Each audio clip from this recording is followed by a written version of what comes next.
Good morning all you YouTubers, this is Arthur Walton, and I came back to what is called the Wild Ammonoosuc River. This is the smaller river, Ammonoosuc, that flows down into a much larger one, down basically past the iron bridge down there. And I was here in July for the first time, and pretty much there was double the amount of water in this smaller river. You can see the private property sign over there. Pretty much the water was almost up to that sign. So coming back here, in a nutshell, there's not as much water. There's fewer places that have any kind of faster flowing water. And if you didn't know it, this is the Twin River Campground behind me. I'm staying in a small tent just up the little trail there that you see right in front of me, and the private property on both sides of the river. And in most cases you're only allowed to actually pan or sluice, according to the law, halfway across the river. So obviously where the two large rocks are there with the faster flowing water is off limits according to the local laws, and anywhere on the bank or 50% from that far bank is off limits. So once again that limits you pretty much to where you can and can't go. This stretch that you're seeing from the top where I'm looking now all the way down the river to the iron bridge is owned by the Twin City or Twin River campsite, and obviously half the river is theirs. I believe there's a gentleman that's over here called Chris Hall, H-A-L-L, that basically has a couple of YouTube videos where he's actually dredging on these far banks here, and according to what he said was getting pretty much good gold. So I came here on Thursday, was surprised by the amount of water on a 76, 78 degree day. The next day it rained, was dismal, dreary, didn't push anywhere past 55. It was like a 35, 40 degree night, and pretty much that's the weather for the next 3 or 4 days.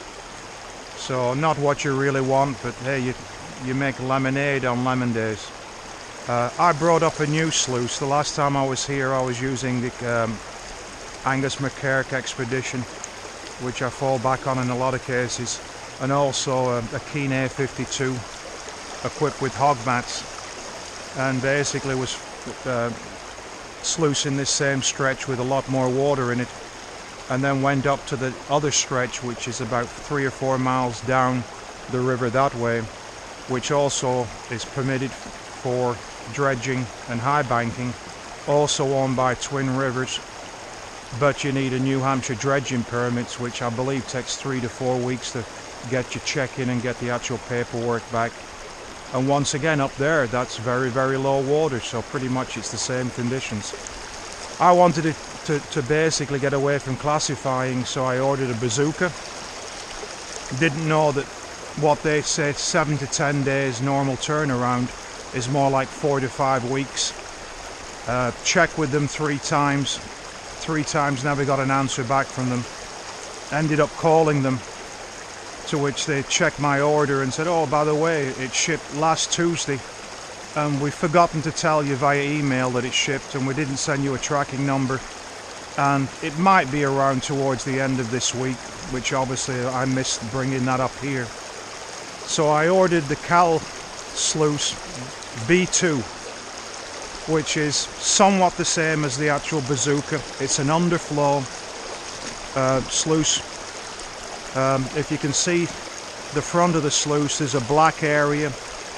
That is theoretically a grid or a screen which allows water to flow underneath the extremely thick slick plate, which you can basically throw the material onto, and then with the water flow it'll start to self-classify, roll down, go over the grizzly, which is the second section of the sluice you see with the round perforated holes.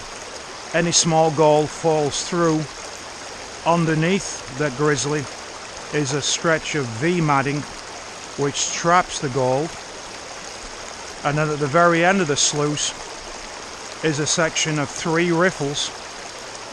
Underneath is carpet, and underneath the carpet is the same V matting. So the principle is throw onto the slick plate, classify going down, smaller material falls through the grizzly, the round hole grizzly. Anything that's large or chunky will continue going down, fall into the actual end riffles and be caught by the riffle and the carpet action.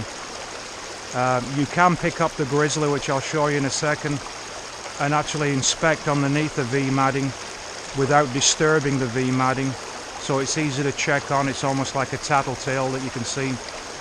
And so long as you keep the front of the screen free of obstructions and allow the water to flow in a lower volume underneath the slick plate and grizzly, and so long as there's enough water flow to force the material down the slick plate and over the grizzly, you'll get good action. Thursday when I came, I did it for about 45 minutes in this same spot, which is one of the few spots I could find with enough angle and pitch and enough water flow, and got basically some nicer, smaller, what I call micro or flake gold, and a couple of small pickers. And I could see the pickers straight away that they stuck in the grizzly and stuck on the actual matting and the riffle. So anyway, I wanted to show you this new concept. I don't want to appear that every week I'm telling you different things, but I wanted to get away from the actual classification process and actually go into larger volumes. There is gold in this Ominusek River, but as usual you have to work, know where to find it, and basically do some work to find it. I'm treading carefully back over to where I'm baling the material. As I said, this is slightly deep. I've been excavating this hole for a little bit, so I'll just show you a couple of scoopfuls, and then I'll do another video where I actually break it out and do the clean out and show you the actual grizzly being lifted. I don't want to do it right now. I want to wait until there's better light conditions so you can see anything. But this is theoretically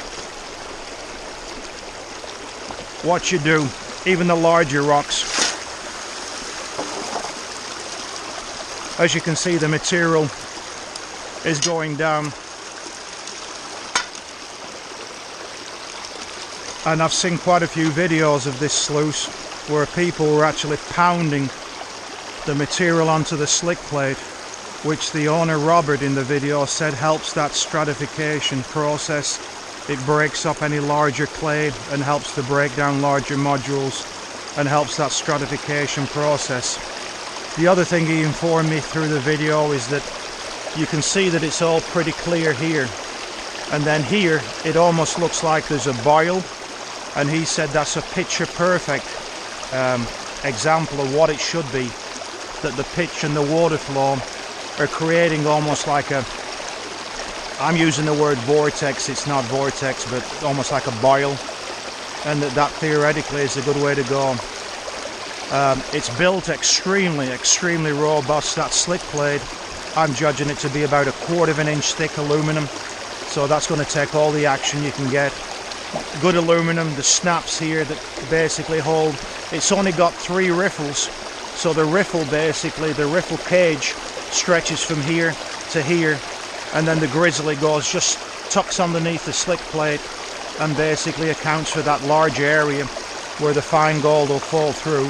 And once again underneath that area is V matting, deep V matting, and then this area black is like a show carpet, and underneath the carpet is once again the V matting that it extends all the way down the sluice. Last night I was thinking that at a pinch you could use this sluice minus the grizzly, minus the riffles, minus the carpet, use that whole section of that deep V matting almost like a cleanup sluice. Get the right angle on it, get some captive water going down it, and basically use the V matting as a temporary clean out. So again, I'm already thinking way ahead of the story. Let's do a couple of more shovelfuls and then I'll basically bid you goodbye.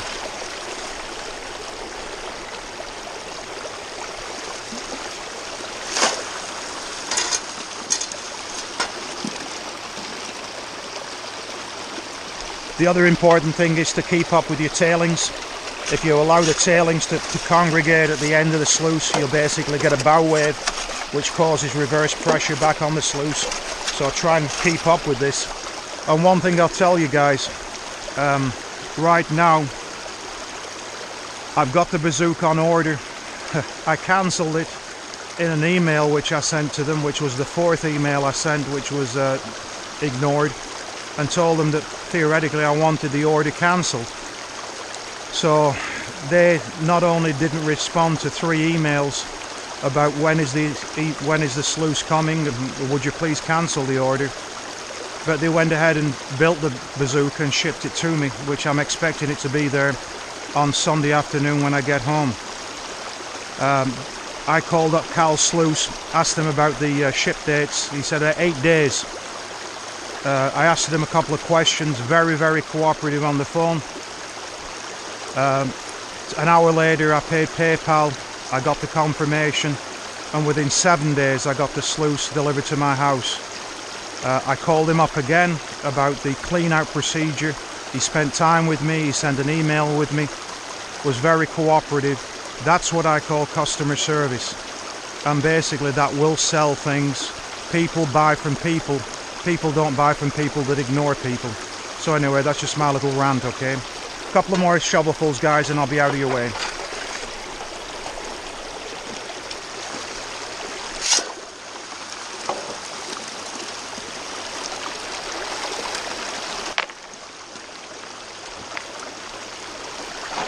I'll guarantee you guys, this sluice will give you a workout. It's hard to keep up with it, and keep up not only with the shoveling, but also with the cleaning away the tailings.